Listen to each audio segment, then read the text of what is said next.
독일제 아여 천지동심정 천지연계하심정 만사여이하심통 천지여와 독일제 아여 천지동심정 천지연계하심정 만사여이하심통 천지여와 독일제 아여 천지동심정 신불선이시여 영산 성지는 소태산 대종사께서 탄생하시어 부도와 대각을 이루신 성지입니다. 저희 모두는 영산 성지에서 나무 한 그루, 풀 한 포기, 흙 한 줌에서도 대종사님의 기운을 느껴보는 시간이 되고 세배상 교법의 위대함에 눈뜨는 시간 되게 하시어 엄불교 교도 모두는 물론이요 나아가 일체 생명이 대종사님의 교법을 통해 모두 구제되게 하옵소서. 거룩하신 법신불 사안이시여 대종사님 대도정법을 만나 마산교당에서 함께 수행정진하는 저희 모두는 시중한 법원의 동지들임을 믿사오니 출가와 제가가 가족의 정의로 아끼고 보살피며 오직 진급과 은혜로만 함께 커나갈 수 있도록 늘 돌봐주시옵소서. 8년에 이 구간도시를 그대로 해체시켜 가지고 이곳에 대종사님께서 새로운 터를 잡으시고 이곳에서 본격적인 영산 교화를 시작한 것입니다. 그러면은 모든 분들이 그러죠.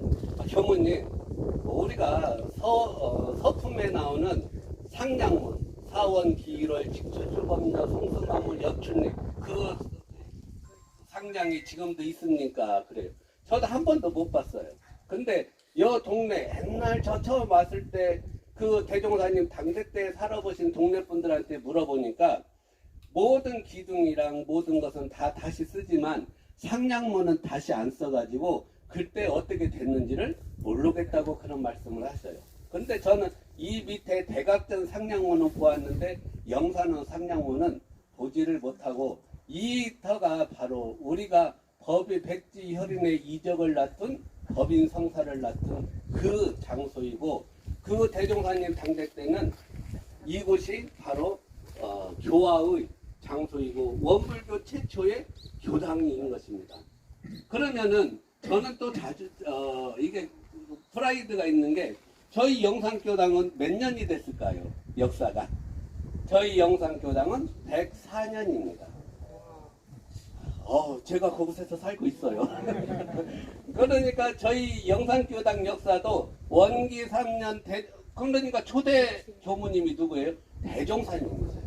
대종사님께서 이 구간도시를 지어주시고 대명국 영성소 좌우 통달 만물 건판 양생소라는 주렴을 달아놓고 9분 제자들과 낮에는 방언공사를 하고 저녁에는 공부를 했던 소중한 장소이고 동네 사람들을 제도 사업 하셨던 곳입니다. 그러다가 원기 21년 여 밑에 대각전을 지어놓고 또 이 교당이 옮겨지게 되죠.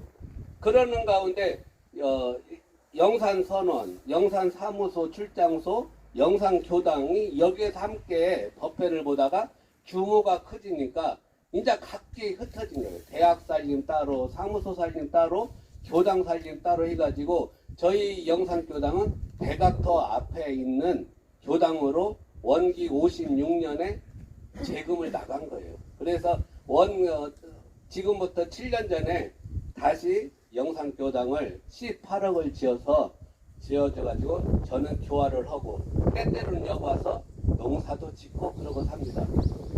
이 용이 강을 건너가는 형상에서 우리가 저기에다가 터를 잡고 한번 살아보자 하니까 정산종사님께서 저기요 하니까 대종사님께서 손을 탁 치면서 누가 본다 그것을 우리만 알자 하면서 그 바로 공사를 시행을 하면서 우선 이 영산원부터 옮겨면서 이쪽에서 시작을 된 것입니다. 이게 원기 8년에 다시 이곳으로 와서 그대로 하면서 여기에 하면서 이제 대종사님과 제자분들이 생활이 시작되는 것입니다. 자, 여기서 이 옆에 건물을 보면은 학원실이라고 그렇게 정해져 있습니다. 원기 9년 대종사님께서 이곳 길룡리 사람들이 얼마나 무식한지. 그러니까 대종사님께서 그런 말씀을 하셨어요. 최초 법을 보면은 내가 법을 설하는데 사람들이 눈 막 꿈벅 하고 있으니까 내가 기술자만 같으면 너희들 머리를 빠개가지고 내 말을 넣어주고 싶다.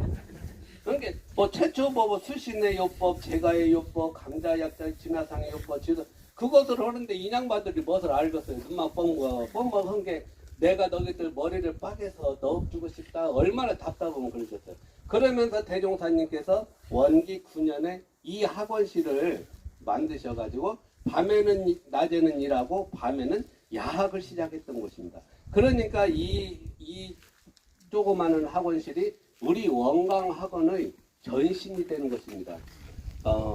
그 천도교나 다른 종교에서 저희 원불교를 제일 부러워하고 대종사님을 제일 위대하게 생각하는 것이 후진 양성 교육기관을 일찌감치 만들었다는 거예요. 그래서 여기서부터 시작해갖고 지금은 우리 교도님들께서 영광으로 해서 이렇게 오셨지만 옛날 이 길룡리는 법성 상권이에요.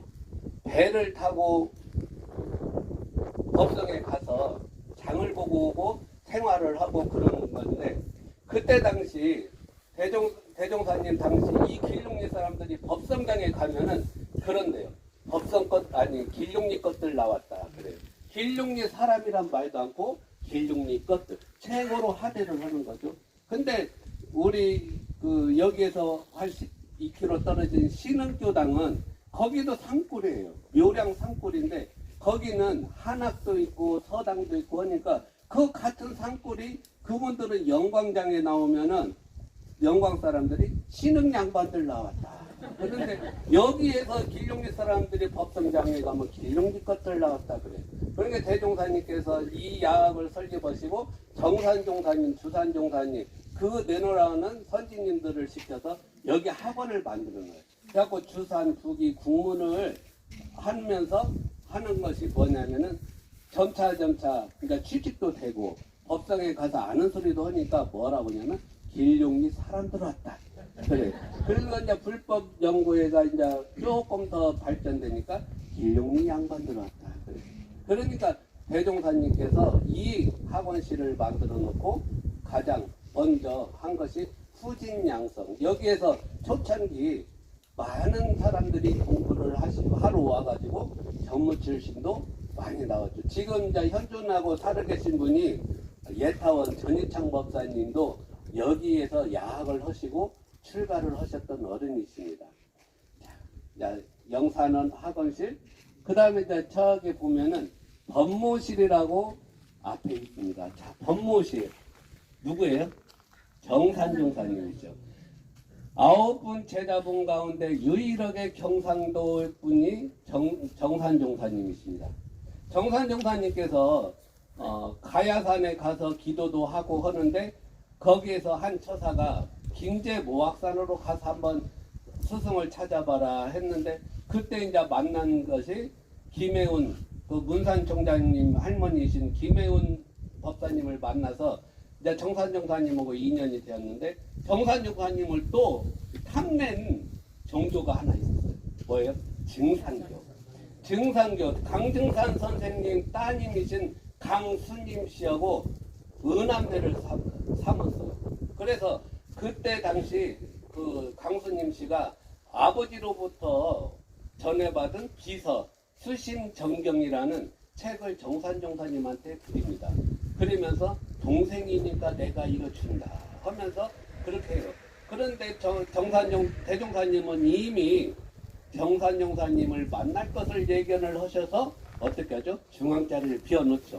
그래가지고 원기 3년에 방언공사 하는 도중에 정산종사님을 정읍화해리로 모시러 가는 것입니다.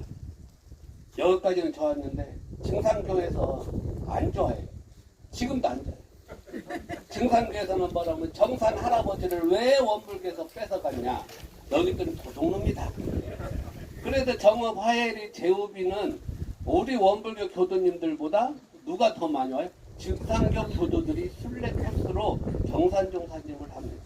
근데 우리 교당은 초창기에 증상교나 원불교나 이게 뗄래야 뗄 수 없는 관계를 봐요. 저 대종사님께서 원평에 가셨을 때 제자분들을 끌어모으신 분들이 다 어느 사람들이에요? 증상교 계통에서 이러시는 분들이 대종사님을 보고 다 반해가지고 석도암까지 부안으로까지 그렇게 찾아가는 신심을 바쳤던 것입니다. 근데 이제 정산종사님을 만났는데 정산종사님 아버지가 야가 호남으로 가더만 오도 가도 않네. 내가 한번 델로 가봐야겠다 하다가 대종사님의 또 인품을 보고 끄뻑했어요. 그러면서 이제 대종사님 아버님께서 내가 열로 다 이사 올 테니 좀 기다려라 해가지고 가산을 다 정리해가지고 여기서 5km 정도 떨어져 있는 영광 마음리라는 동네에 가갖고 그 조금 안면식 있는 사람한테 돈을 맡겼어요. 참 순진하죠. 근데 그분이 이게 웬 떡이냐 이거 그 돈을 갖고 도망가 버렸어요. 그러니까 그 많은 돈을 맡겼는데 없으니까 이제 얼마나 궁핍하게 살았겠어요. 그러다가 여기에 터를 잡고 이 집을 지어주면서 정산종사님 식구들을 불러드렸죠. 그러면서 이 집에서 그동안 정산종사님께서 결혼을 일찍 하셨어도 자녀 생산을 못했는데 여기 오셔서 두 따님을 낳으셨어요.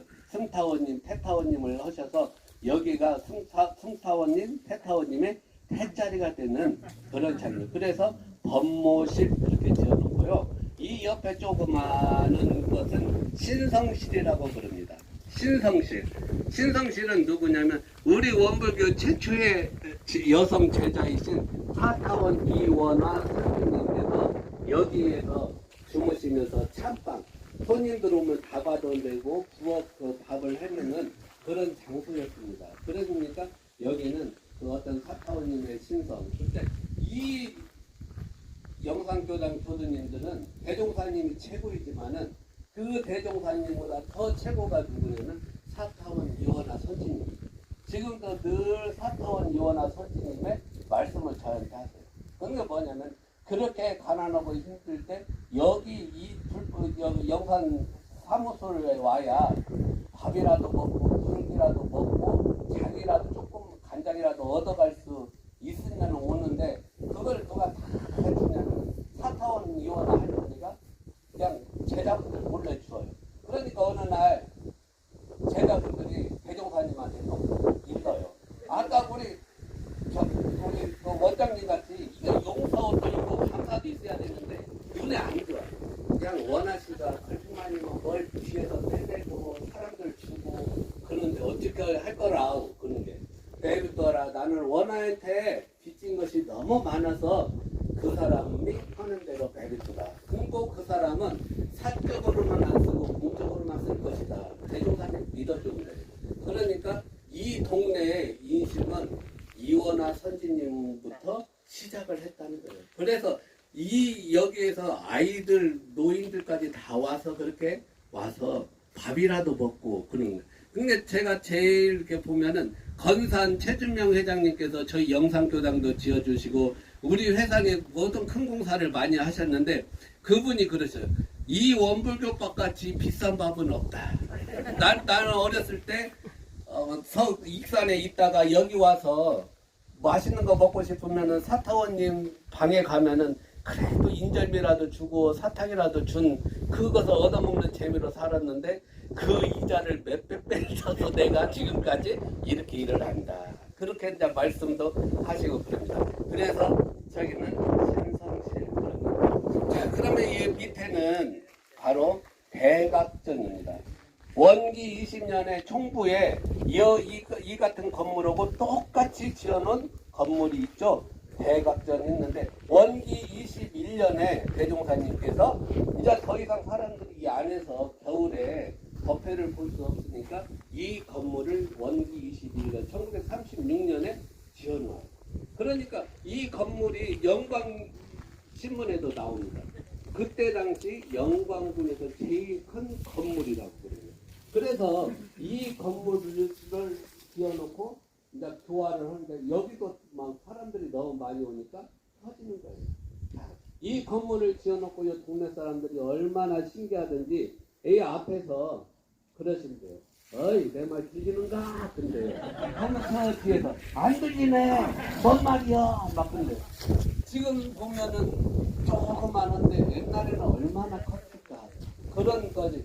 여기에서 그런 모든 종교 행사와 모든 것을 할 수 있었고 2002년인가 3년도에 여기가 근대문화유산으로 지정이 돼가지고 도에서 관리를 하고 있습니다. 그래서 이곳은 원불교 고전지구 그러죠. 자, 그러면은 대종사님께서는 이렇게만 하면 재미없을 거다 생각하고 또 스토리를 또 만들어 주셔요. 그게 뭐냐면 이 앞에 조개 껍데기 묻은 돌 두 개가 있죠. 저는 이걸 지고 내려오신 분을 뵀어요. 오래 살다 보니까 그 할아버지가 하시는 말씀, 그 할아버지가 누구냐면은 오산 박세철 선지님 차나 둘째 아드님이신데 이분이 또 이름 대종사님께서 이름을 기가 막히게 지어주셨어요. 뭐라고 하냐면은 개축년에 태어났다고 해서 그냥 이름이 개축이에요. 그러면서 대종사님께서 오사님한테 당부를 했대. 야는 글 공부 절대 시키지 마라. 글 공부 야 아는 날에는 죽는다. 근데 다른 아들들은 공부를 시켜라 했는데 나중에 알고 보니까 여기가 6.25 때 엄청난 피해 지역이에요. 그러니까 이 양반은 개축 할아버지는 글 공부를 모른다 까막눈이라는 그 하나 갖고 살아남은 거예요. 근데 이분이 그러셔요. 나는 법성에 싫은 데에 가서 송아지도 2마리 타왔어. 그래요. 그러면서 어느 날 대종사님이 오셔서 야 개추가 지게 짊어지고 나오고 갈 데가 있다. 그래갖고 어디로 가는가 했더니 옥녀봉으로 데리고 가더래요. 옥녀봉으로 데리고 가서 이 돌을 지게에다 짊어져가지고 내리고 가자. 그래요. 그러니까 그 양반 말씀이 하면 원래 이 돌이 하나였다는 거예요. 하나였는데 이제 바위를 이렇게 지게를 짊어지고 내려오는데 너무 무거우니까 중간에서 쉬는데 작대기가 부러져 버렸어요. 그러니까 이렇게 굴러가다가 이 돌이 반절이 딱 하니까 이 할아버지는 박혜축 씨는 속으로 아이고 다행이다. 2번 얼른 왔다 갔다 하는 게 낫지. 하나는 너무 힘들다 하면서 대종사님께서 여기에다 딱 원래는 이렇게 숨겨졌어요. 30년 전에 저 간사 왔을 때는 뭔 돌인지도 모르고 숨겨져 있는데 그것을 이렇게 공사를 하면서 파내니까 이렇게 조개 껍데기 묻은 돌이 나온 거예요. 그러면서 대종사님께서 뭐라고 설법하시냐면 이 돌은 수륙 변도 바다가 변해서 육지가 되는 과정을 말한다. 우주의 성주계공의 이치를 나타난다. 너희들이 앞으로 모든 순례객들의 세계 사람들이 와가지고 저 옥녀봉까지 바다였다고 하면 너희들은 공갈친다. 공갈친다고 뭐라고 하니까 그 증거를 갖다 내려놔야겠다 하면서 이 돌을 갖다 내놓는 거예요. 그래서 이 돌은 성주계공의 이치를 나타낸 대종사님께서 지금도 우리들에게 전해주고 싶은 그 마음입니다. 그리고 그 옆에 있는 돌, 그 옆에 있는 돌은 세월이 하수상 아닌 이제 깨지기도 하고 본래 그 모양을 잃어갔어요. 저는 처음에 와가지고 저 조그마한 돌이 암탉 모양이었어요. 알을 품는 암탉 모양. 그래가지고 대종사님께서 또 이름을 붙여줬어요. 목에포란. 어미닭이 알을 품고 있는 형상이다. 근데 그냥 그 의미로만 갖다 놓았겠어요. 저건 대종사님이 직접 들어서 갖다 놓았대요. 그런데 목에포란이라는 것은 우리가 11과목에 있어요. 우주성리. 우주성리. 너희들도 늘 우주성리 하나씩 가지고 저 어미닭의 알을 품듯이 굴리고 해가지고 뿅아리를 만들어내듯이 너희들 각자도 우주성리를 갖고 그 우주의 진리의 이치를 한번 터득해보라 하면서 이 돌을 갖다 놨대요. 그러면은 이 돌을 원상태로 보존 못하는 우리 후손들이 잘못인 거예요. 지금 저는 늘 이 영산에 살고 있으면서 저도 늘 죄인이 되는 것은 원래의 그 모습을 그대로 보존을 못하고 있는 그런 것입니다. 지금 영광에는 한수원이 들어서 있어요. 한수원 반대는 원전, 탈핵 반대는 원불교뿐이 아니에요. 근데 원전에서는 어떻게 느낌은 원불교를 돈을 주고 입을 막을까? 늘 와요. 너희들이 하고 싶은 사업 있으면 우리가 다 해줄게 한다. 근데 천주교도 돈 다 받아먹어갖고 데모로도 안 나오죠. 불교도 돈 받아먹어갖고 데모로 안 나오죠. 근데 저희는 모든 분들이 그러셔요. 그러니까 이게 제가 늘 여기서 살아보면 아이 원불교는 이 모습 이대로 지켜줬으면 좋겠어요 하면은 저는 속으로 그럽니다. 지네들은 더 좋은 데서 살면서 그러죠. 근데 확실히 그러는 것 같아요. 저기 법성 그쪽에 백교 불교 도래지를 몇백억 들여서 갔던 사람들 하나같이 다 실망합니다. 돈으로 맥지를 했네. 그러면서 여기 오시면서 옛날 모습 그대로를 간직하고 있다고 참 그런 말 들을 때는 그대로 유지하는 것도 참 좋은 일이다 그런 생각이 들었습니다. 아니 밤에서요 여기에서는 제일 춥고 저기 구간도실 가면은 좀 따뜻해질 겁니다. 아 우리 교도님들께서 서 계시는 곳이 정관평 강원답입니다. 대종사님 당대는 구호 농장이라고 그랬어요. 자 그러면은 대종사님께서 원기 원년 1916년 4월 28일에 대각을 하셔서 대각을 했다니까 제자분들 사람들이 이제 호기심에 몰려들어요. 어이 처화가 대각을 했다는데 무슨 신통묘수를 부리는가 우리 한번 가보세 하는데 대종사님께서 그때는 이제 방편교화라는 게 있었어요. 그 방편교화라는 것은 이 지방에 증상교나 태을도 보청교 그런 타 종교들이 좀 강했어요. 그러니까 막 제를 지내고 하니까 이제 대종사님께서 처음에는 이제 치성 그걸로 하시다가 나중에는 이제 그걸 딱 그만두고 제자분들에게 내가 하고 싶은 일은 따로 있느니라 그러면서 이제 대종사님께서 첫째 사업을 하십니다. 그 첫 번째 우리 원불교 교명이 저축조합입니다. 저축조합을 설립을 하시고 그 제자분들에게 너희들 우리가 이제 이렇게 못 사는 것도 다 옛날이지만은 지금부터는 우리가 잘 살아야겠다. 우리가 저축을 하자 하니까 사람들이 우선 먹을 끈이도 없는데 무슨 저축을 하냐고 그럽니다. 그러니까 대종사님께서 자, 내 말 들어봐다. 술 먹는 사람 술 끊고 담배 먹는 사람 담배 끊고 여자들은 아침 저녁으로 밥을 할 때 곡식 한 숟가락씩 항아리에 담아서 그걸 갖고 와라. 그럼 내가 저축을 해주겠다 그래요. 그러면서 어디서 많이 들었던 사업이죠. 1970년대 새마을운동이에요. 대종사님께서 그렇게 하시다가 이제 점차 이제 돈을 모읍니다. 그리고 그때 당시 이 법성은 이 영광은 또 숯이 유명해요. 그래갖고 대종사님께서 모든 돈을 다 털어서 숯을 팔아서 큰 이익을 남깁니다. 그러면서 원기 3년 3월 27일 드디어 대종사님께서 일대 혁신적인 말씀을 하십니다. 제자분들한테 모아놓고 야 저기 앞에 있는 갯벌을 봐라. 수천 년 동안 버려져 있는 갯벌을 우리가 한번 문조독담으로 만들어보자 그래요. 근데 희한하게 이 영광 길룡리 처녀들 길룡리 것들은 시집갈 때까지 쌀 3대를 먹고 시집가면 그 집은 부잣집 딸이라고 소문이 나는 거예요. 그만큼 그렇다고 살았는데 이제 대종사님께서 우리가 방언다고 해서 동네 사람들이 비웃습니다. 그러면 그렇지. 처화가 어렸을 때부터 이상한 짓 하더만 드디어 미쳤다. 그리고 저 따르는 사람들도 온전한 사람들은 아니다.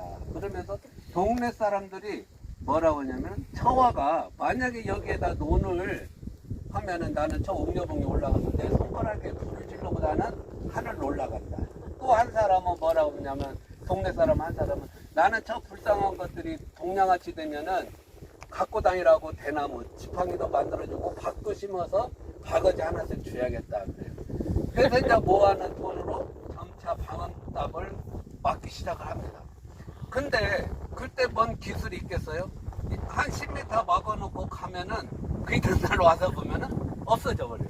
물이 민물섬을 쓸려 가버립니다. 그래서 매번 실패를 하다가 드디어 이제 방법을 터득해서 공사에 나갑니다. 자, 여 앞에 보면은 조그마한 강이 있죠. 그것을 우리는 보은강이라고 그래요.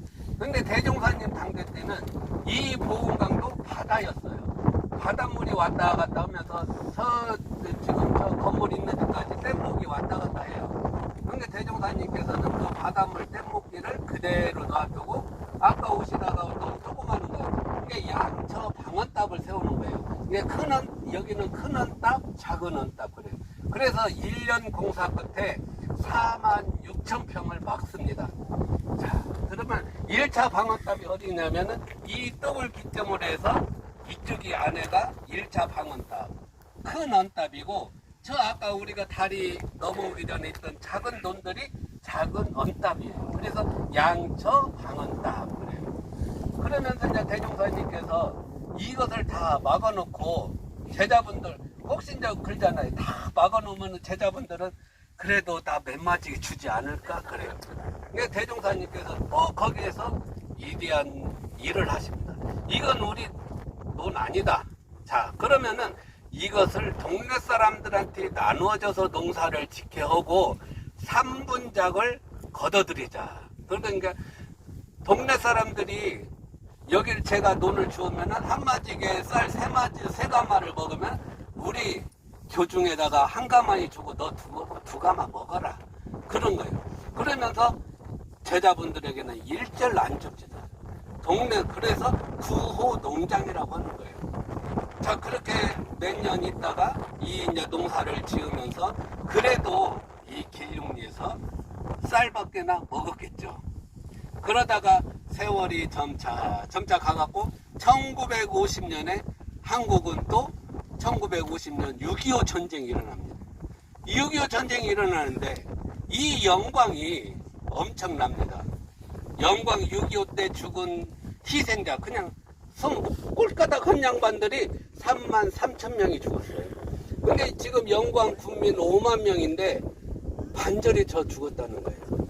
이 영광이 묘합니다. 제가 이렇게 30년을 살아봤는데 가령 우리 이렇게 친하잖아요. 뭐 이렇게 술 한잔 먹을 때는 친한데 뭔 일 있을 때는 양분으로 갈라져요. 그러면서 속에는 뭐라고 하냐면 니네 아버지가 6.25 때 우리 아버지 꼼질렀잖아.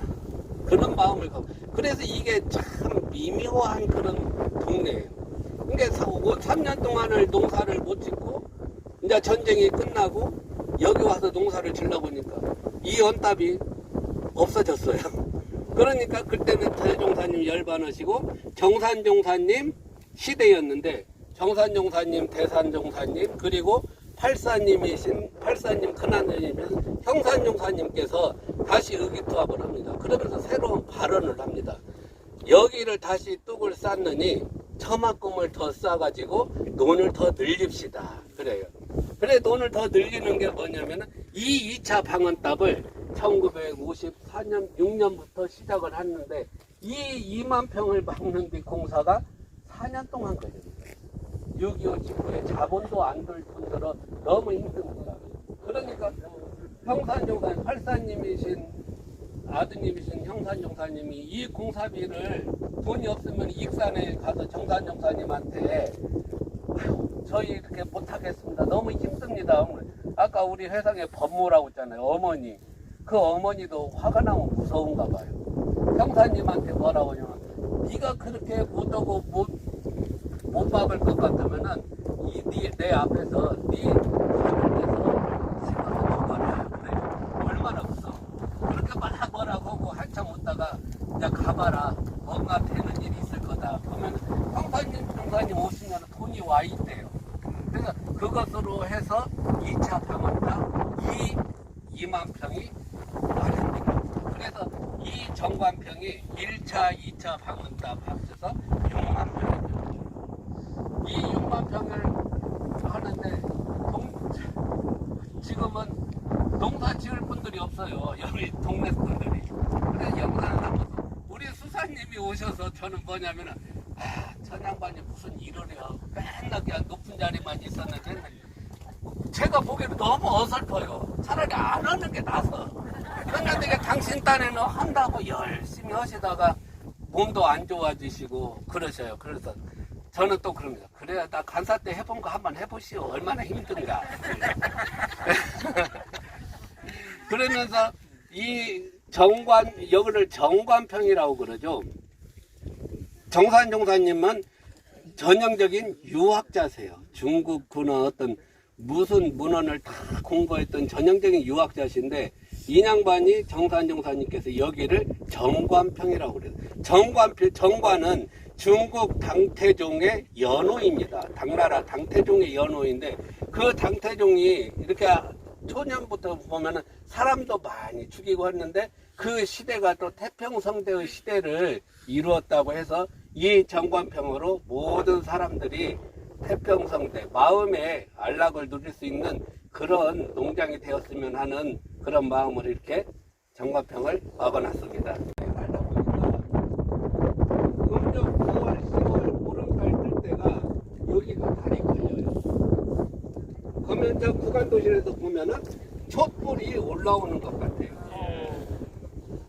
대종사님께서 처음에 구인기도봉 할 때, 기도할 때 열로 올라가셨어요. 그런데 이제 바다 물때가 안 맞으니까 이쪽으로 옮겼죠. 그래서 여기를 촛대봉으로 갔고, 저 앞에 바 있는 거가 마천악산봉. 말이 하늘로 올라가는 형상이다 해가지고 마천악산봉인데, 그 동네가 마천이에요. 그래서 지금은 마천악산봉인데, 그 기도봉도 이쪽으로 옮겨가지고 한 거고요. 그러니까 원래 처음 구인봉 기도봉은 촛대봉, 마천악산봉 그렇게 시작을 했던 것입니다. 자, 여기서 보면은 일원상을 그려져 있는 형상이 옥녀봉, 그 옆에 봉우리가 상여봉, 그 옆에 봉우리가 설해봉입니다. 자, 그러면 제가 여기서 살다 보니까 이름을 지었어요. 서쪽에서 상여를 타고 옥녀가 기다린다. 성인이 오기를. 근데 상여는 죽어서 타는 상여가 아니잖아요. 높은 분들이 상여를 탄다고. 옛날 임금님, 황제들이 타는 것을 상여라고 그래요. 그래서 상여, 서쪽에서 상여를 타고 성자가 오시는 것을 옥녀가 삼단머리 곱게 따고 촛불을 켜고 님을 기다린다. 그래서 저 이름이 또 다른 이름이 망성봉이에요. 기다릴 망자, 성인성자, 망성봉. 그래서 그렇게 하고요. 또 예언가들이 호리도 틀림없는 예언을 해놨습니다. 대종사님도 또한 말씀하셨지만, 대종사님께서 삼바째는 기도 도량에 터고 이쪽 이바리골, 그게 마음 훈련원 있는 곳이 이바리골이에요. 거기는 모든 사람들의 영성을 깨워줄 훈련이 들어서야 된다. 대종사님께서 그렇게 말씀을 하셨어요. 그래서 그런지 전라남도에서 마음 훈련원을 그렇게 지어주시고, 아까 우리 원장님 말씀대로 그렇게 실현해 나가는 것입니다. 그래서 옥녀봉이 또, 그리고 옥녀봉 여기에는 뭐라고 했냐면, 옥녀가 그 님이 오기를 기다린다. 어떤 님이었을까? 백제 불교가 최초로 들어온 백제 마라난타가 백제 불교 도래지를 와갖고, 이 백제 여기서부터 불교가 시작된 곳이 이 호남 불교가 여기서부터 시작됐고, 그 이후에 또 대종사님께서 새시대의 새불교로 다시 오셔서 저희들에게 이제는 실천하는 종교인으로서 보여주신 것입니다. 천천히.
터에 있었다고 생각하시면 됩니다. 그 대종사님께서 원기 3년 이곳에 방언공사 하시면서 여기에 집을 지으시고 그 처음 간판이 처음에는 저축조합으로 시작을 했어요. 그래서 영산원이 그 구간도실이 지어지면서 주렴에다가 대명국 영성소는 진리를 우리가 공부한다. 진리 자체를 우리가 깨달아야 된다. 그런 거고, 좌우 통달 만물 건판 양생소 그런 것은 우리가 또 그 공부를 해서 사방팔방을 다니면서 교화를 해야 우리 원불교가 일어난다. 그런 암묵적인 걸로 해주셨습니다. 영산원에서 이제 크게 이제 개괄적인 것은 다 설명해 드렸는데, 이곳은 우리가 이제 성가 38장에 꼭 법인절만 되면 노래 부르는 법인절 노래 있어요. 그래서 저는 가끔 여기 와서 보면은 옥녀분 구간도실 밤고요한데 법계에 사무치는 구인의 서원 그럽니다. 그 법계에 사무치는 구인의 서원, 과연 그날은 어떤 날이었을까? 이 방언공사가 원기 3년 3월에 시작해서 원기 4년 3월에 마무리를 됩니다. 1년 공사요. 그러다 이제 서울에서 1919년 기미 독립만세 운동이 일어납니다. 그걸 또 대종사님께서 소식을 듣고 저 만세 소리는 개벽을 재촉하는 상투소리다 그래요. 그러면서 이제 혈기왕성한 제자분들은 우리도 가서 영광 가서 만세를 해야 되지 않습니까? 하니까 대종사님께서 우리는 이제 아래서 깐 병아리인데 뭘 어디 가서 하겠냐. 우리는 이때를 당해서 기도를 올리자. 그러면서 기도를 시작하는 것입니다. 그러면서 매월 6일, 16, 26, 삼순일로 모여서 각 구인봉으로 기도를 가게 합니다. 9시에 여기서 모여서 출발해서 12시, 밤 12시에 기도를 하고 내려오면은 1시 정도 되겠죠. 그렇게 하면서 마무리를 합니다. 그러면서 100일을 염두에서 한 기도가 100일이 되던 날 대종사님께서 아직 우리의 정성이 마무리되지 못했다. 기도를 더 하자 해가지고 더 한 것입니다. 그래서 원기 4년 8월 21일 드디어 이제 제자분들을 다 불러 모읍니다. 그러면서 앞에다가 칼과 시계를 놓습니다. 자, 그러면서 9분 제자분들에게 너희들이 이때를 당해서 목숨을 내놓아야겠다. 모두 다 죽어도 여한이 없느냐 하면서 사무 여한이라는 4글자의 각자 지장을 찍게 만듭니다. 여기까지는 기가 막힌 스토리죠. 모두가 다 알죠. 그렇다면은 우리 여러분들 중에서 멈칫거리는 사람이 있을까요? 없을까요? 있어요. 그래야 또 스토리가 됩니다. 자, 제일 거지게 하는 가운데 일산 이재철 선지님께서 머뭇머뭇거리셔요. 그러니까 어이 왜 자네는 지장을 못 찍는가? 그러니까 이 일사님께서 저는 스승님께서 죽으라고 하면은 기쁘게는 죽겠는데 저에게는 노모님이 계십니다. 우리 어머님이 걸려서 차마 이것을 찍지는 못하겠습니다. 그러니까 대종사님께 너희 부모님이 내 부모고 내 부모가 너희들 부모 아니냐. 걱정하지 말거라. 장래는 미래는 내가 다 알아서 할 테니까 오늘 일만 생각하자 합니다. 거기서 지장을 찍어요. 그런데 거기서는 빨간 선열이 일어났다고 그러죠. 빨간 선열이 일어나서 그게 백지혈인의 이적이라고 그럽니다. 그래서 우리는 음부공사 진리로부터 이제는 사업자 등록을 얻어낸 거예요. 대종사님께서는 6살 때부터 26살 때 20년 구두구 때 대각을 하신 것은 당신 한 사람이 좋아서 하는 거예요. 미쳐서 하는 짓이요. 근데 다음에 그 방언공사부터 기도까지는 누구요? 10명. 대종사님께서 10명이 힘을 합해가지고 이 이적을 놔두는 것입니다. 아이들은 제가 이 설명을 하면은 교무님 백지혈연의 이적 봤어요? 그래요. 안 봤다. 근데 저는 그래 백지혈인이 정말 나타났건 안 나타났건 저는 스승님께서 대종사님께서 9분 제자분들을 죽으라고 했을 때 모두가 죽겠습니다 할 때 그때 이미 백지혈인의 이적은 나타난 것입니다. 뭐 어떤 심리학자가 그런 글을 썼대요. 심청전을 읽어보면은 심청이가 암흑부는 아버지를 위해서 화주승한테 300석을 바치하겠다고 했을 때 이미 그 화려한 왕비는 되어 있었다고 그럽니다. 왜? 이 마음이 이미 진리로부터 통했기 때문에 그러죠. 그래서 아마도 그 백지혈연의 이적도 나타났건 안 나타났건 스승에 대한 절대적인 신심. 근데 어떻게 돼서 그렇게 대종사님이 죽으라고 했을 때 죽겠느냐 하면은 그동안 대종사님께서 보여주셨던 진실된 일을 제자분들이 감동을 받았다는 거죠.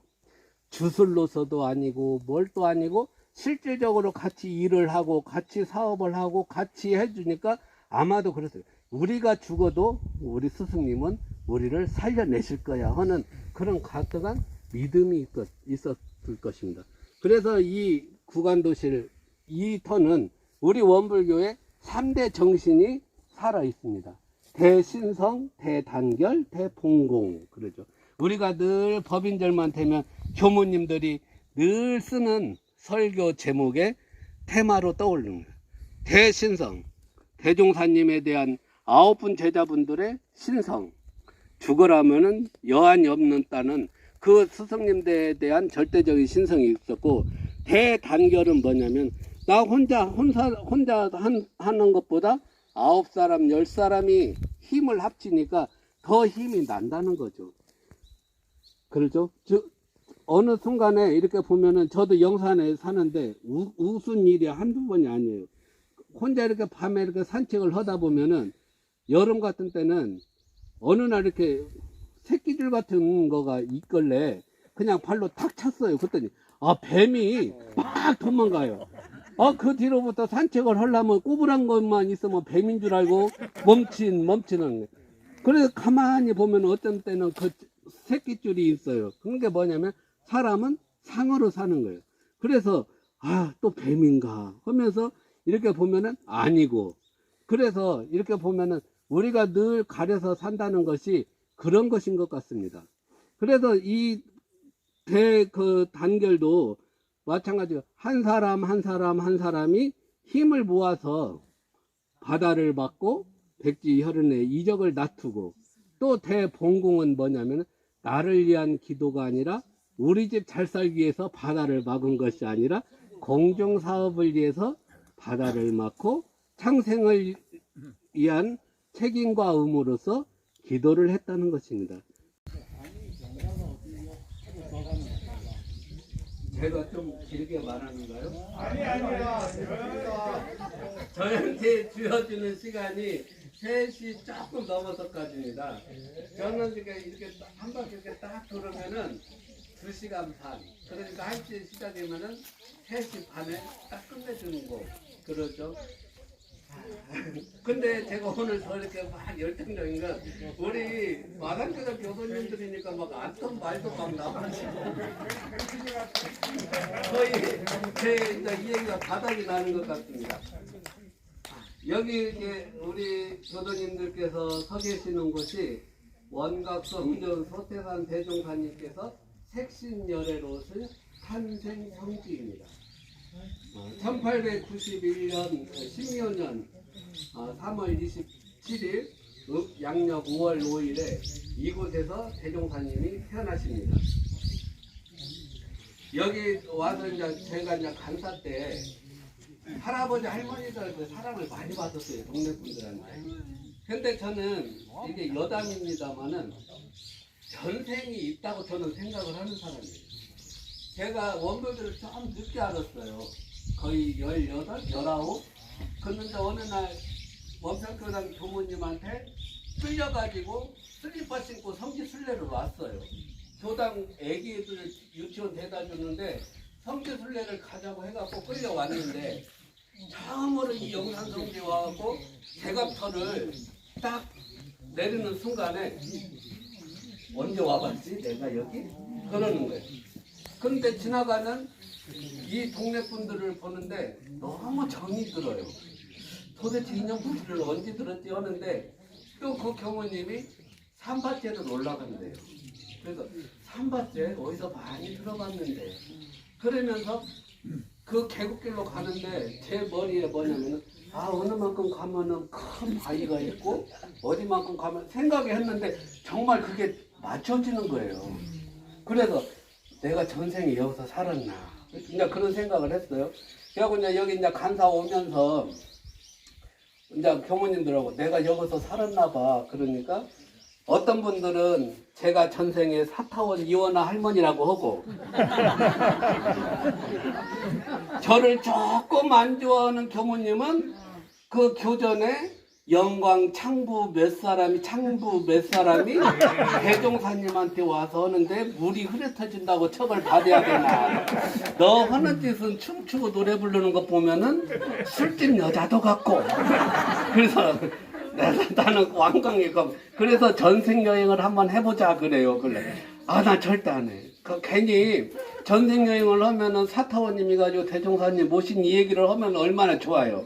근데 이거 뭐 갑자기 장구가 보여요, 술이 보여요 이렇게 하면 제 이미지가 안 좋잖아요. 그래서 저는 지금도 전생에 제가 여기에 대종사님하고 어떤 인연이 있으니까 지금도 이렇게 와서 살고 있지 않나.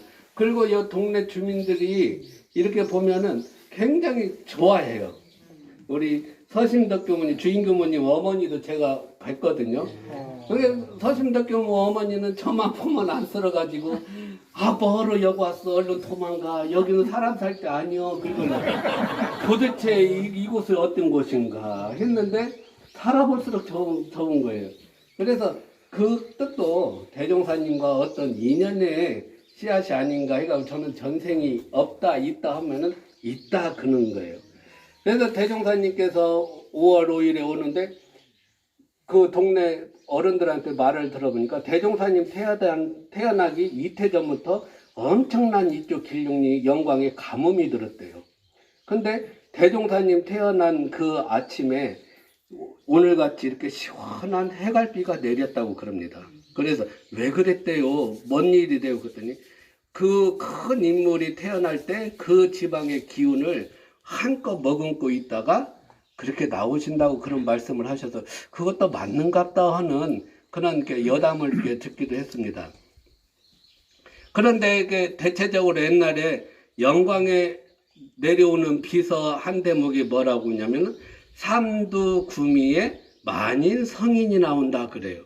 근데 이 백수를 이렇게 지형을 보면은 삼두 머리두자 들어가는 지형이 세 군데가 있습니다. 자, 우리 옥녀봉, 망성봉 그렇지만 또한 이름이 용머리, 그리고 제비머리, 항머리 이 백수에 있고요. 머리두자 들어가는 거가 그리고 또 꼬리밑자 들어가는 곳이 9곳이 있습니다. 그래서 여 가까운 모래미, 석구미, 가마미, 또 묵뱀이 이렇게 돌아가면 그렇게 많이 있어요. 그래서 삼두구미에 만인 성인이 나온다 그러는데 이 터를 보면은 풍수 보시는 분들이 한 40-50명이 오셔서 제가 모시고 와서 물어봤어요. 여기는 어때요? 그랬더니 이 동네는 어떻습니까? 그랬더니 여기는 봉사가 와서 터를 잡아도 명당터라고 그럽니다. 그렇게 이제 풍수 하시는 분들이 말씀해 주시고 아까 그 영산원에서 아령도왕터라고 제가 말씀드렸죠. 저도 또 궁금해서 물어봤어요. 그랬더니 여기가 확실히 아령도왕터는 맞습니다. 그분들이 그렇게 말씀을 하고 가셔요. 그래서 대종사님께서 이곳에 태어나셨는데 그때부터 이제 대종사님 이야기는 4살 때부터 이제 시작이 되는 겁니다. 1894년에 우리 조선은 어떤 일이 일어나냐면 가보 동학 농민운동이 일어나요.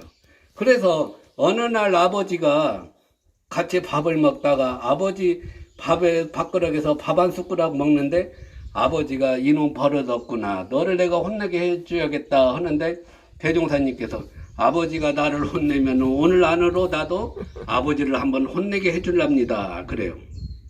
그러면서 도망가는데 아버지가 봄에 일을 하고 점심을 드시고 낮잠을 주무시는데 어린 진섭이, 대종사님 어렸을 때 이름이 진섭입니다. 어린 진섭이가 룰룰랄라 노래 부르고 다가 아버지가 누워서 있으니까 노루목에 동학군이 나타났다 그러면서 도망가 버려요. 그러니까 아버지가 졸다가 이 대나무 밭으로 숨어 버려요. 그래가지고는 한 2시간 지내도 노루목이 너무 조용하니까 어머니가 진섭아 어디 동학군이 왔다고 그러냐 그러니까 내가 오늘 아침에 아버지를 놀래키게 주는 게 한다고 해서 이렇게 왔습니다. 그러면서 이제 또 놀러 가요. 그때부터 대종사님 부모들이 저걸 그만두면 안 되겠다 싶었겠죠. 그러다 이제 점차 나이가 먹고 7살 때 대종사님께서 어느 날 옥녀봉을 쳐다보니까 구름 한 점이 지나가는 거예요. 그러니까 이제 여기 장대를 들고 내가 저기 가서 구름을 한번 잡아봐야겠다 하면서 옥녀봉까지 뛰어가요. 그러니까 그 구름이 없고 하늘은 맑고 바람은 불어오니까 거기서부터 관천기위상이 나오는 겁니다. 하늘은 왜 높고 구름은 어디서 오는 걸까? 그러면 몰목들이 그때부터 의심이 생기기 시작하고 어머니 아버지한테 여쭈어봐도 그럽니다. 그러다가 이러면 안 되겠다 싶어서 대종사님 9살 때 인근에 아마 저 구호동이나 그쪽일 거예요. 인근에 서당을 보냅니다. 그런데 다른 학동도로 같이 지나갔는데 대종사님께서 훈장이 천지현황 4글자를 가르쳐 주었는데 대종사님께서 하늘은 높으면 얼마나 높고 땅이 넓으면 얼마나 넓을까 이 4글자에 또 의심이 생겨버려요. 그래갖고 더 이상 진행은 안 가요. 다른 학동들은 사자소학 명심보강 다 하는데 대종사님만 더 이상 못 나가요. 그러다가 그해 동짓날에 서당 훈장네 집에서 팥죽을 나눠주는데 서당 훈장이 대종사님만 팥죽을 안 주어요. 그 이유가 뭐냐면은 그 친구가 그럽니다. 서당 친구가 어이 다른 학동들은 왜 다 팥죽 주는데 자만 안 주는가 그러니까 저놈네는 집 주위에 감나무도 많고 집도 그렇게 못 사는 것도 아닌데 나 뭐 하나 먹으라고 갖다 준 것이 없어서 얄미워서 그런다 그래요. 뇌물을 안 갖다 줬다 이거죠. 그러니까 대종사님께서 그러는갑다 하는데 이제 터덕터덕 나오는데 훈장이 자기 친구하고 한마디 합니다. 나는 이 나이 먹도록 크게 세상을 살아보는데 놀래본 일이 없어. 나는 내가 봐도 담대해 그럽니다. 근데 대종사님께서 나와보니까 그 훈장네 집 앞에 옆에는 저렇게 높은 나무벼늘이 쌓여 있어요. 한겨울 떼고도 법성장에 갖고 가서 팔을 나무가 있는데 훈장 아들이 거기서 부싯돌로 다 크시고 있으니까 훈장 대종사님이 꼬십니다. 야 이리 와봐. 여기 불 한번 질러보자. 그러니까 그 이제 멍청한 훈장 아들이 불을 딱딱 불을 나무 때문에 부는 게 훈장이 이제 이 얘기를 듣는 순간 난리가 난 거예요. 왜 한겨울 살림살이가 없어지니까. 그래가지고 이렇게 나와서 이제 막 동네 사람들 해갖고 불을 끄고 했는데 훈장 아들한테 누가 이거 불을 질렀냐 그러니까 아빠 내가 질르기는 했는데 저거 진섭이가 시켰어 그런 게. 그 훈장이 생각하기에는 뭐예요? 미운 놈이 더 미운 짓을 한 거죠. 너 왜 여기에다 불을 질렀냐 하니까 대종사님께서 훈장님은 이날 평생 크게 놀라본 일도 없다는데 이까지 거 불났다고 훈장님 몰골을 좀 보세요. 그러면서 나 내일부터 여기 서당 안 나옵니다. 뭘 배웠다고 안 나와요. 천지현황 4글자에 막혀 있는데. 그래서 대종사님 최종 학력이 9개월 10일입니다. 그러다가 어느 날 이제 문중 이듬해 문중 11살 되던 해 문중 시제를 모시러 여기에서 5km 떨어진 마음리로 가가지고 시제를 지내는 동안에 산신령 얘기를 듣고 그때부터 산신령 산밭제에 가서 기도를 시작합니다. 근데 저는 이제 더 그 성자의 뒤에는 성자를 보필하는 사람들이 많이 있어요. 그 부모님, 어머니, 아버지가 뭐냐면은 대종사님께서 삼바대에서 이렇게 비 오고 할까봐 아버지는 외삼촌을 시켜서 초막을 움집을 만들어주고, 어머니는 매일 기도 가는 그 어린 아들을 고구마도 삶아서 주고 떡도 만들어주고 감도 따서 주고 재물을 올리고 기도하라 그래요. 그래서 대종사님께서 11살 때부터 15살까지 삼바제에 기도하러 다니시는 겁니다. 그게 삼령기원상이죠. 거기에서 자, 우리 교도님들, 거기에서 대종사님이 만약에 산신령을 만났다면 우리는 어떻게 됐겠어요? 저는 색동원 입고 빨간 깃발 꽂았겠죠. 점이나 치고 굿이나 했겠죠. 그러니까 대종사님께서 거기에서 5년간 기도 끝에 이제 그 기도를 그만두고, 산신령은 더 이상 없는 사람이니까 내가 다른 공부를 해봐야겠다 하면서 그것을 기도를 마무리합니다. 그 삼바제 5년의 기도의 정성이 나중에 대각의 큰 열쇠가 되는 소중한 기원이 되는 것입니다. 그래서 늘 항상 훌륭한 인물 뒤에는 그 부모가 있듯이 대종사님 부모님께서도 대종사님을 전적으로 밀어주시고 또 호렴해 주셨기 때문에 이 세상 부처님이 되지 않으셨나 그럽니다. 그래서 이곳 탄생가는 우리 대종사님께서 법신열애를 낳으신, 아니 색신열애를 낳으신 탄생 성지이고 우리 교도님들께서 늘 참배할 도량입니다. 탄생가 마치시고 마지막 대각터로 가겠습니다. 시작해도 될까요? 네. 네. 이곳이 이제 제가 오늘 이제 마지막 설명해드릴 대각터입니다. 대종사님께서 원기 원년 1916년 3월 26일 양력 5월 5일에 이곳에서 대각을 하셔요. 자, 아까 15살 3년 기원상까지 했죠. 네. 대종사님께서 이제 15살에 결혼을 하십니다. 여기 이제 저 산 넘어가는 홍국리에 양하운 대사모님하고 결혼을 하시는데 그 이듬해 새해 인사차 가게 됩니다. 그래서 이제 처갓집에 가서 세배하고 그 다음에 동네 사랑방에서 모여서 옛날 고전 소설을 하나 들어요. 그게 이제 조웅전입니다. 조웅전은 뭐냐면은 중국의 조웅이라는 사람이 이제 도사를 만나서 무술을 배우고 자기 하고자 하는 것을 천지 도수도 다 알고 하니까 하는 일을 이제 성공을 하게 됩니다. 거기서 대종사님께서 산신령은 내가 그렇게 5년 동안을 빌어도 안 나타났으니 내가 이제부터 도사를 한번 만나봐야겠다 그래요. 그래서 이제 도사를 만나는데 별의별 사람들을 다 만납니다. 근데 생각해 보세요. 7살 먹은 어린아이의 의심이 인자는 15살, 16살 먹은 어른이 된 대종사님의 생각이 그대로 있었을까요?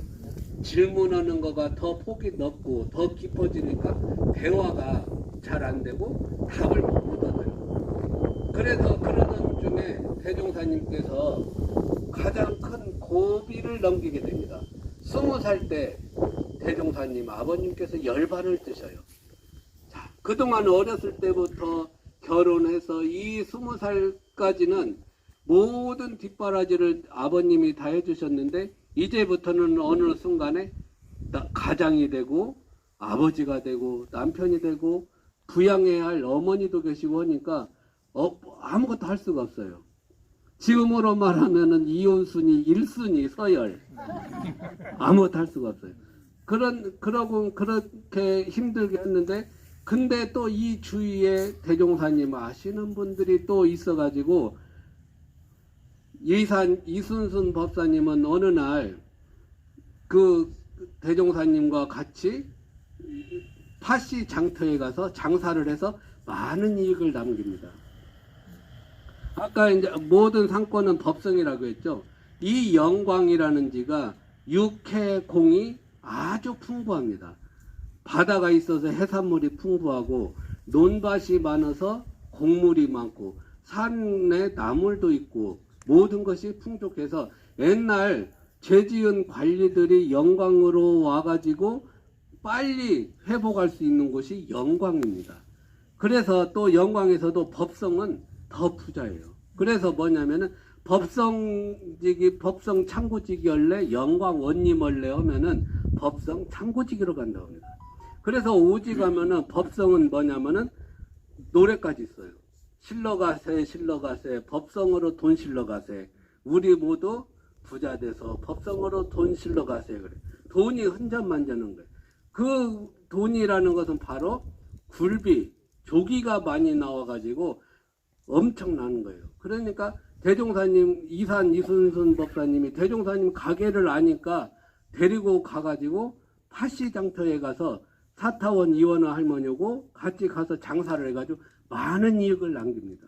그 이익을 남겨가지고 빚을 갚고 어느 정도 생활을 하다가 이곳에 26살에 대각을 하셨어요. 22살 때부터 저 망고 1월 있는 데가 대각을 했던 집터예요.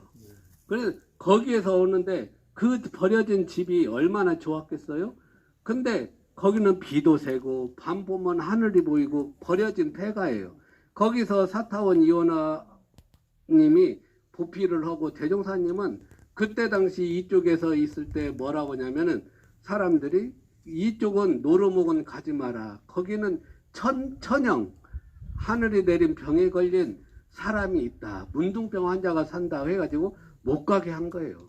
그러면서 대종사님께서 그때 글을 썼죠. 선우 보름 15일은 정신이 온전하고 15일은 정신이 나간 상태에 그렇게 이제 막판에 이제 싸움을 하는 거예요.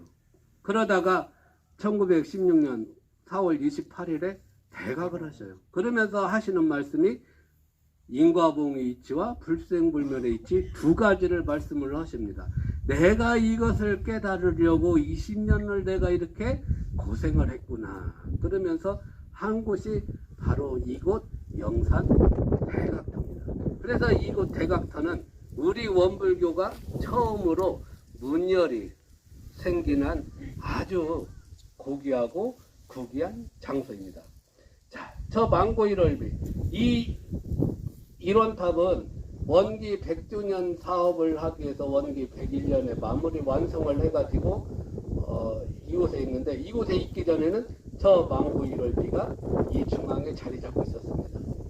그 망고 1월이라고 하는 것은 뭐냐면은 정산종사님께서 대종사님 정부에 가면은 대종사님 성탑 성비명에 뭐 대종사님 일대기를 다 써놨고 맨 마지막에 대종사님은 집군성이 대성이다. 모든 성자를 모아하는 성자 중에서 제일 가는 성자이시다 했는데 그것으로도 부족해요. 그래서 대종사님을 또 표현하기를 만고 1월 우리 스승님은 만고 1월이다. 자, 만고 해와 다른 영원 불멸하게 돌고 도듯이 우리 스승님 법도 그렇게 돌고 돈다 그럽니다. 그래서 대종사님도 그러셨죠. 나는 우리 회상은 4,50년 결실이요 4,500년 결복기다. 그리고 정산종사님 대산종사님은 우리 회상은 5만 년 대운을 타고났다 그럽니다.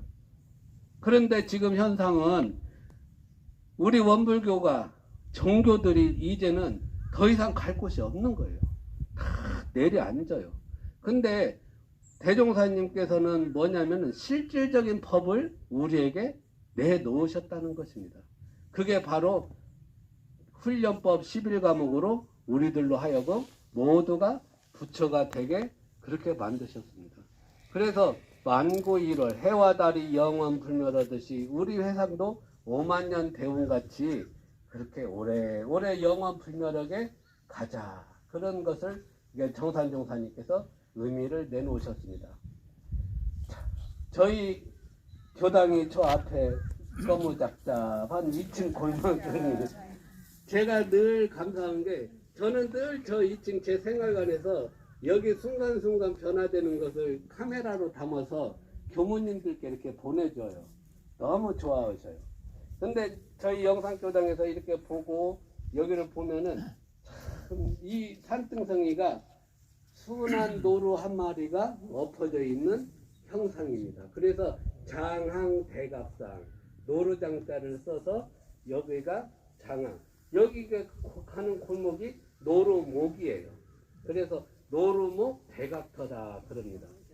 그런데 저 앞에 보이는 동네가 뭐냐면은 구호동입니다. 아홉 국자 범우자 9마리 호랑이가 이 노루를 거누고 있다 서로 그럽니다. 그래서 이 노루 한 마리를 놓고 9마리 호랑이가 거누고 있는 형상이다 해서 그렇게 이름이 지어졌는데, 여기 동네 저쪽으로 가면은 아까 그 사무소 그 동네 이름은 범연동입니다. 일명 도드레미라고 하는데 법성의 노전이 그 성가 상장에 나오죠. 근데 한편으로는 호랑이의 최고의 적은 누구예요? 사자예요. 사자와 그 범이 마주보고 있고, 여기는 아까 설해봉이라고 하는데 설레바이봉 설해봉 쥐서자를 써요. 근데 여기는 상여봉 코끼리 상자, 코끼리와 쥐가 또 상극인데 또 어우러져서 살고 있어요. 근데 여기는 상생 상화하는 그런 자리입니다. 그래서 이곳 영산 대성지는 누구나 우리의 마음 고향자리고 마음 공부의 핵심이 다 이곳에 잠겨져 있다. 아까 우리 마음훈련 원장님께서 용서, 감사, 이게 마음 공부의 포인트듯이 우리 마산교당 교수님들께서는 누구나 보면은 다 용서하시고 누구나 다 보면은 감사하시고 그럽니다. 제가 요즘 이렇게 우리 교도님 약간 치매 있는 분이 차를 갖고 다니셔가지고 모시고 가가지고 차를 폐차를 시켜드렸는데, 이분이 동네 분들한테 뭐라고 하냐면 규모가 허다하다 내 차를 갖다 팔아가지고 돈도 안 주고 파듯하고면 괜찮아요. 또 어떤 분들한테는 차를 빌려가갖고 갖고도 않고 도대체 어떻게 된 노릇인지 모르겠다 그럽니다. 그걸 막 동네 분들이 뭐라고 하셔요. 내일부터 쉬어요 그렇게 긴장하고 나 살아라고 그런 분도 한 분 나타났건만요 뭐 그렇죠. 그런데 그러듯이 이 영산에 오셔서 금년 1년 잘 마무리하시고 마음 공부로서 누구에게 맺혔던 분이 계시면은 오늘 이 기회 여기에다 다 털어놓고 가셔서 금년 1년 행복하시길 바랍니다.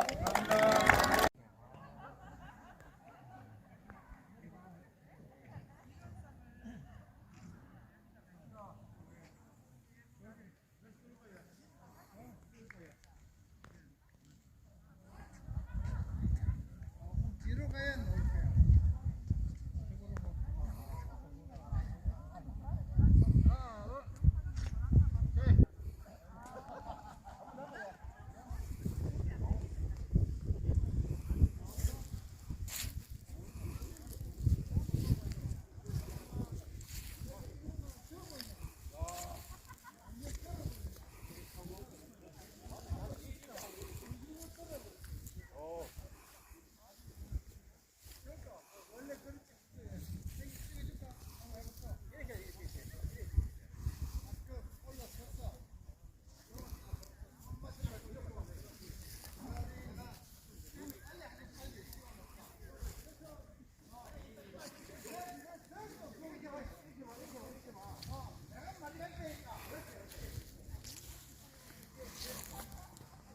사진 하나 찍고 이제 마무리 돌리고.